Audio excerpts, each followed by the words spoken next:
Title: The Closed Boundary. 1. The Forgotten Village. Black Hollow. Once upon a time, in the northern wilds of the United States, there was a tiny, isolated village called Black Hollow.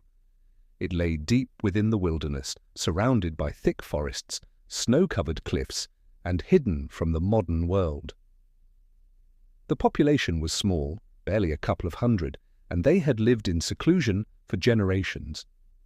None of them had ever left the village, not because they couldn't, but because they were forbidden to.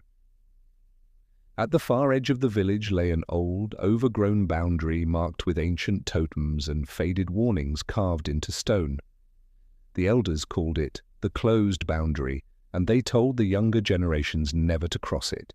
The stories passed down through the ages said that anyone who did was never seen again. But youth is restless, and curiosity is a powerful thing. Among the new generation were 4 close friends: Zane, the bold leader; Richard, the skeptic; Eli, the quiet thinker; and Cade, the energetic and humorous one. They were tired of the village's restrictions, bored of the endless woods, and suspicious of the elders' eerie stories. One cold morning, the 4 friends decided they had had enough. They were going to cross the boundary and discover the world beyond. As they approached the marked edge of the woods, their hearts pounded. The cold wind howled through the trees, almost whispering warnings. With one last glance at the village behind them, they stepped over the line. Nothing happened. They laughed nervously and moved forward into the unexplored land. 3. After hours of wandering through dense woods, the trees began to thin, and they emerged into a vast, beautiful meadow. Rolling green hills, colorful wildflowers, and streams flowed gently across the land. It was unlike anything they had ever seen. Birds chirped, and a soft breeze carried the scent of fresh earth. As night began to fall, the friends built a campfire near a large boulder. They shared stories, cooked a modest meal, and talked about what they might find in the days ahead. But as the night deepened, so did the shadows around them. 4. While laughing over a joke, Richard suddenly turned his head sharply. "Did you hear that?" he whispered. A soft snap echoed behind him. They froze.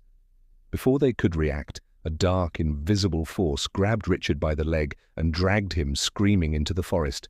The others jumped up, shouting his name, and gave chase into the woods. But Richard was gone. All that remained was his torn boot and the echo of his final scream. Zane, Eli, and Cade stood in shock. Fear began to unravel their confidence. They returned to the boulder, sleepless and haunted by what had just happened. The night seemed colder now, heavier. They decided to head back home at first light. But as they retraced their steps, something wasn't right. The landscape had changed. The meadows were twisting, unfamiliar and endless, and they were being watched. Later that night, as they huddled together near a dying fire, a small dog wandered into their camp, wagging its tail. Cade, an animal lover, knelt down to feed it. The dog looked up. Its eyes turned jet black. Its body began to convulse, cracking and growing into a grotesque, humanoid shape, half beast, half shadow. The creature lunged, grabbing Cade by the neck and dragging him screaming into the darkness. Eli and Zane ran. They didn't look back.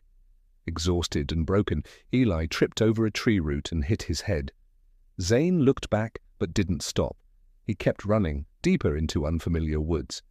Eli, bleeding and alone, lay on the forest floor, whispering his final prayers. Then silence. Then screams. Then silence again. Zane eventually stumbled upon a clearing. There, in the middle, were the torn pieces of his friend's clothes, soaked in blood, scattered across the grass. But there was no creature, no bodies, just remains. Then he heard footsteps.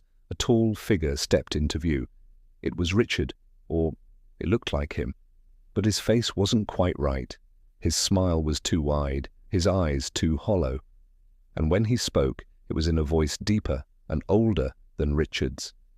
"You finally made it," the figure said. "Now you understand.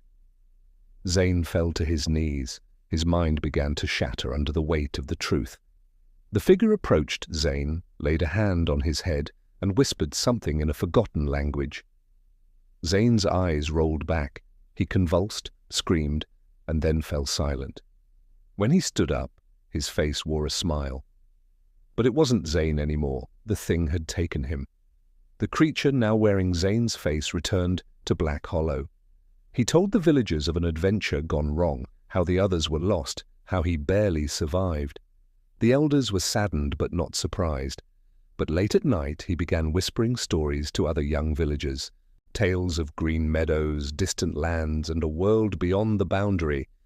And slowly, new children became curious. The cycle would continue, forever.